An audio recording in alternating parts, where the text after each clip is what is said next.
안녕하세요. 류규식의 슬기로운 부모생활입니다. 반갑습니다. 유아의 성교육 어떻게 해야 하는가, 그리고 유아의 아동의 자위 어디까지가 정상이고 어디서부터가 비정상이며 우리 부모가 그런 것들을 어떻게 바라보아야 하는가에 대해서 종합 정리를 해서 말씀을 드리고자 합니다. 오늘은 좀 차분하게 집중적으로 말씀을 드리는, 정보를 좀 많이 모은 그런 시간으로 집대성을 해보려고 했습니다. 그러니 한번 잘 듣고 도움이 되셨으면 좋겠습니다. 부모님들은 이런 시간들, 성에 대해서 자녀에게 이야기하는 시간이 없이, 그런 순간이 없이 우리 아이가 크고 성장해 나가기를 기대하실지도 모르겠습니다.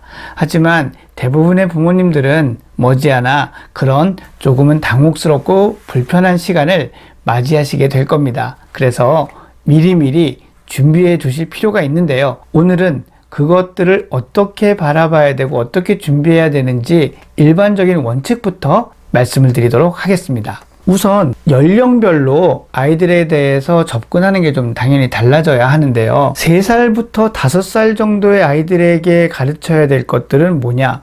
우선 아이들에게 적절한 언어를 사용하게 하는 것이 필요합니다. 아이들에게 생식기, 음경, 음부, 가슴, 엉덩이 이런 이름들을 포함해서 모든 신체 부위에 적절한 이름들을 가르쳐 주는 것이 좋습니다. 애칭이나 별칭을 만드는 것이 그다지 꼭 좋은 역할을 이 연령대부터는 하지 않는다고 전문가들은 생각을 합니다. 왜냐하면 그런 이름들, 그 고추, 찌찌, 잠지 이런 것들이 음경이라든지 질, 이런 정식 이름들을 부르는 것이 뭔가 좋지 않아, 부끄러워, 이런 이미지를 줄 수 있기 때문입니다. 신체 부위에 대해서 특별한 이름을 가지고 있는 이유를 이해는 하지만 그런 이름 쓰지 마 라고 할 것까지는 아니지만 적절한 이름도 스스럼 없이 가르칠 수 있어야 된다는 것도 중요합니다. 그러면 개인적인 사적인 부위 이렇게 얘기하는데, 사적인 부위의 기준이 뭐냐라고 하면은 되게 간단합니다. 수영복을 입어서 몸을 가려야 되는 부위가 사적인 부위가 되는 거죠. 또 하나는 되게 전 중요하게 생각하는 건데, 어른들이 아이들에게 이 신체 접촉으로 애정을 요구하지 않는 게 되게 중요하다고 생각을 합니다. 특히 우리나라 어른들은 이모나 삼촌들이 좀 많이 그럽니다. 이모 볼에 뽀뽀, 삼촌 볼에 뽀뽀, 이거 많이 요구하거든요. 애가 너무 귀여우니까, 사랑스러우니까. 그렇죠. 그럼 옆에서 부모도 뭐 민망하기도 하고, 그게 뭐 별 그게 아니니까 뽀뽀 한번 해드려. 그리고 안 하면 막 민망해하죠. 미안해, 죄송해요. 그런데 교육부터 잘못되어 있다라고 많은 전문가들이 지적하고 저도 동의합니다. 본인이 원하지 않으면 안 할 수 있는 권리가 있다는 걸 명확하게 가르쳐야 됩니다. 어린아이가 어른이, 그것도 자주 보고 자기한테 선물도 사주고 이뻐해 주는 게 명백한 어른일지라도 그 어른에게 신체 접촉을 하거나 그런 식으로 애정을 표현하는 게 싫다는 거는 분명한 의사 표현을 할 수 있어야 되거든요. 근데 실제로 어렵죠. 그러니까 뽀뽀해 줄래? 라고 물었을 때 바로 네 하고 하지 않으면 이건 싫다는 거예요. 그래서 아이가 조금 주저하기만 해도 안 해야 됩니다. 얘 싫다는 얘기를 안 했어요.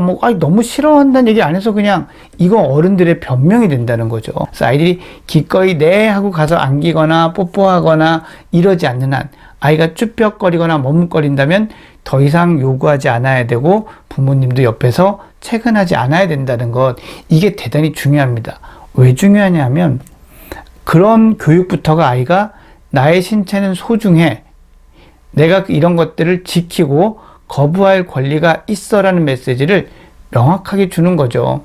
아이에게 이모나 삼촌은 괜찮고 너 또래 친구는 안 돼, 이걸 어떤 식으로 인식시킬 거죠? 왜 안 되는 거죠? 우리가 보기엔 명확하죠. 하지만 아이가 그걸 구분할 수 있을까요? 아이에게 구분할 수 있는 이유는 저는 잘 없다고 생각합니다. 똑같이 아이에겐 내 신체는 소중하고 그런 것에 대한 의사결정 권한은 나한테 있기 때문에 내가 결정해야 돼, 이게 정말 중요해요.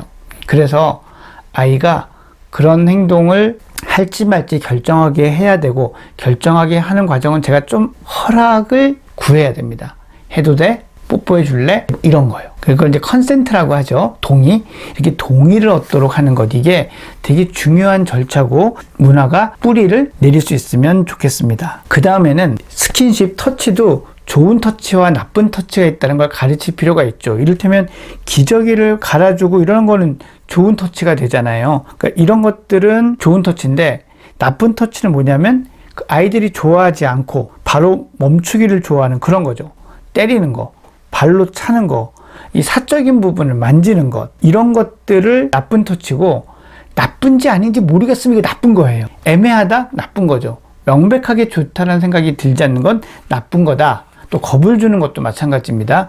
이런 것들은 나쁜 거다라고 아이들한테 얘기를 해줄 필요가 있는 겁니다. 또 하나 가르쳐야 될 건, 어떤 사람도 다른 사람이 그 아이들의 사적인 부분, 제가 아까 말씀드렸죠. 수영복으로 가려지는 부분들을 보거나 만지거나 하는 것은 좋은 게 아니다 라고, 그렇게 하게 두어서는 안 돼 라고 가르쳐 줘야 된다는 거죠. 지금 제가 만 3세에서 5세 사이의 아이들에 대한 이야기를 드리고 있는 겁니다. 그런 것들을 알고 있으면 그런 시도를 하는 손길, 시도를 하려는 손길들을 아이들은 금방 더 빨리 알아챌 수 있는 거죠.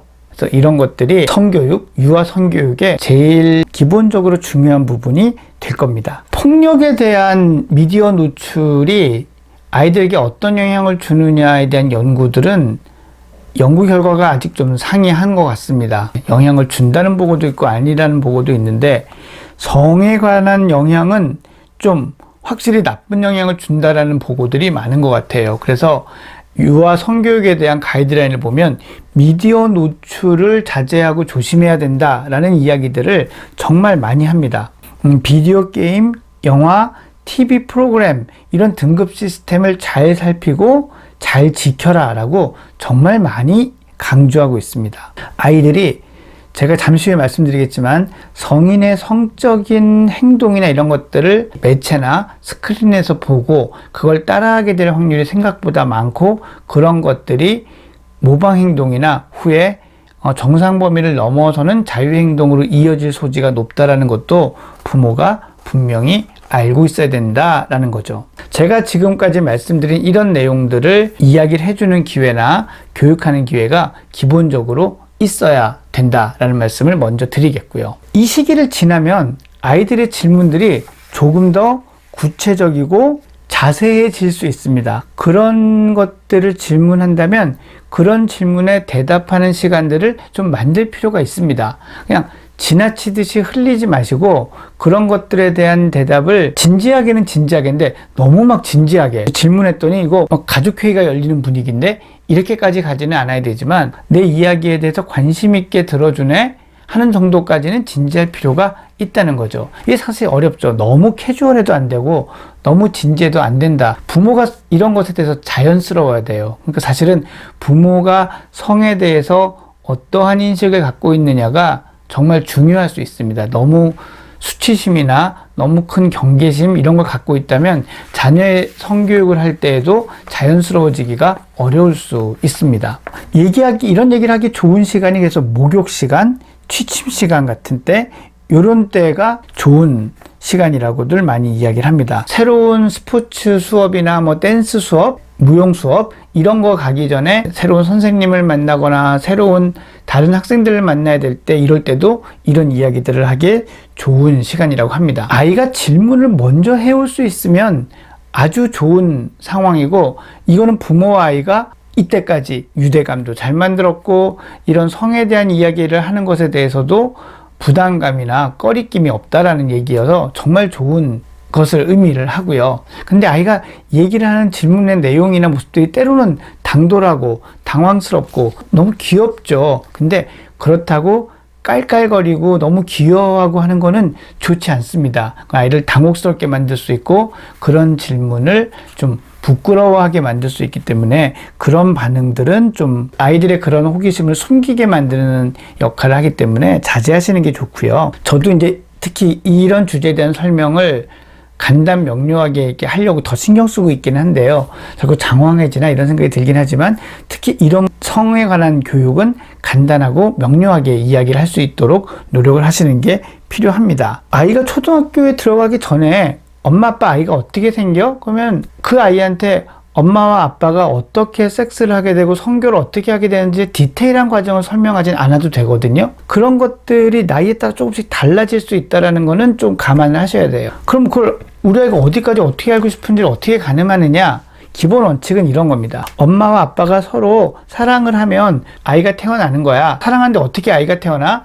사랑을 하게 되면 아빠의 아기씨와 엄마의 아기씨가 만나게 되거든. 이렇게 해서 거기서 궁금한 게 없어지면 끝나는 거예요. 근데 그럼 엄마의 아기씨와 아빠의 아기씨가 어떻게 만나는데? 뭐 이렇게 자꾸 질문이 들어가면 그때는 거기에 맞춰서 대답을 해주면 되는 거거든요. 그래서 주고받고 질문이 오면 받고 이런 프레임으로 대화를 시간을 끌어가겠다라고 생각을 하면 큰 무리는 없습니다. 또 하나, 모든 수업이 그렇지만 한 번 듣고 이해하는 아이는 없습니다. 그래서 같은 말을 반복할 각오를, 반복할 준비를 하시는 것이 좋습니다. 자꾸 물어보지만 너 그거 알면서도 물어보는 거지, 이렇게 하지 마시고 시간과 상황이 허락한다면 자꾸 물어봐도 대답을 해주시는 것이 좋고요. 모르겠거나 어떻게 대답해야 될지 모르겠는 게 있습니다. 그럴 경우에는 모르겠다고 대답하시면 돼요. 그건 잘 모르겠는데, 그럼 그거는 엄마가 또는 아빠가 선생님께, 소아과 선생님한테나 다른 선생님한테 물어보고 여쭈어보고 한번 너한테 다시 얘기해 줄게 라고 하셔도 좋습니다. 모든 거를 부모님이 1부터 100까지 다 알고 있어야 된다 라는 부담감에 눌리실 필요는 없습니다. 그 다음에 이 자위행위에 대한 이야기를 이제 말씀을 드릴게요. 자위행위에 대한 질문들이 정말 많으세요. 제가 이 영상을 만들고 중간에 이 정상적인 자위행위, 좀 그보다는 덜 정상적인, 조금 더 비정상적인, 매우 드문 자유행위 이렇게 보여드릴 텐데, 이거를 또 그냥 이렇게 다 보고 외우려고 하면 너무 많고 헷갈려요. 그렇게 외우려고 하지 마시고 개념을 이해하시는 쪽이 훨씬 더 효과적이다라고 생각을 합니다. 그 시작점으로 우선 있을 수 있는 자위는 뭔가, 이것부터 일단 아는 게 중요해요. 정상 범위 내에 일어날 수 있는 자위의 행동의 종류를 제가 지금부터 말씀을 드릴게요. 개인적인 공간이나 또는 뭐 사람들이 있는 곳에서도 가끔 그럽니다. 그러니까 이제 어린이집이나 이런 데서도 그럴 수 있다는 거죠. 자신의 생식기를 만지거나 자위와 비슷하게 뭐 다리를 꼰다든지 뭐 이런 행동을 하는 것, 이것도 정상적 범위 내에서 있을 수 있는 행동입니다. 그리고 동료나 새로 태어난 동생의 성기를 보거나 보려고 하거나 만지는 것, 이것도 정상 범위 내에서 있을 수 있는 행동이에요. 친구, 또래에게 자기의 생식기를 보여주는 것, 또는 어른들에게, 또 친구 누구에게 너무 가까이 붙어 서 있거나 이렇게 앉아 있는 것, 이것도 있을 수 있는 일이고요. 또래나 어른들이 발가벗고 있는 거를 이렇게 보려고 애쓰는 것, 이런 것도 있을 수 있는 행동이라는 거죠. 이 행동이 정상적이라고 느껴질 수 있는 나이는 만으로 2살에서 5살 정도의 아이들에게는 정상적이고 흔한 그런 일입니다. 이럴 때는 어떻게 대처를 해야 되냐면, 아이들에게 그거는 어른들도 사실 개인적으로 사적으로 그렇게 하고 그런 행동들이긴 해. 그렇기 때문에 너희들도 그런 걸 여러 사람 앞에서 공개적으로 그렇게 하는 게 아니라 너희도 이렇게 개인적으로 사적으로 프라이빗하게 그렇게 좀 해야 되는 거야 라고 얘기를 해주고, 그러니까 공개적인 그런 것들을 한다는 게 알려지거나 보여지거나 하지 않게 하고, 그런 행동들을 하고 있는 걸 봤을 때 그런 행동들에서 주의를 적절한 걸로 돌리도록, 다른 걸로 좀 더 활동적이거나 재밌거나 뭐 긴장이 좀 풀리거나 이런 걸로 돌리도록 이렇게 유도를 해주는 게 필요하고요. 중요한 거는 그런 행동들, 아까 뭐 다른 사람의 벗은 몸이나 성기를 보려고 하는 행동 자체도 정상적인 거긴 하지만, 그래도 만지려고 한다거나 이런 것들은 하지 않도록 해야 된다는 거를 가르쳐야 된다는 거죠. 혼쭐을 내서 가르쳐 줘야 되는 건 아니지만 자꾸 타이르고 그렇게 하지 않도록 교육하는 것이 좋습니다. 그리고 또 하나 중요한 거, 제가 앞에서도 말했지만 다른 사람이 나에게 그렇게 하려고 한다는 건 지켜야 한다. 그리고 믿을 수 있는 어른, 부모님이나 그런 사람한테 알려야 된다는 이야기를 꼭 해야 된다. 요게 이런 정상적으로 흔히 볼 수 있는 자유행동에 대해서 부모님이 또는 양육자가 해야 되는 대처인 거죠. 그런데 위험 신호로 우리가 봐야 되는 경우는 어떤 것들이 있냐면요. 이게 가끔 생기는 게 아니라 자주 생기는 거예요. 자주.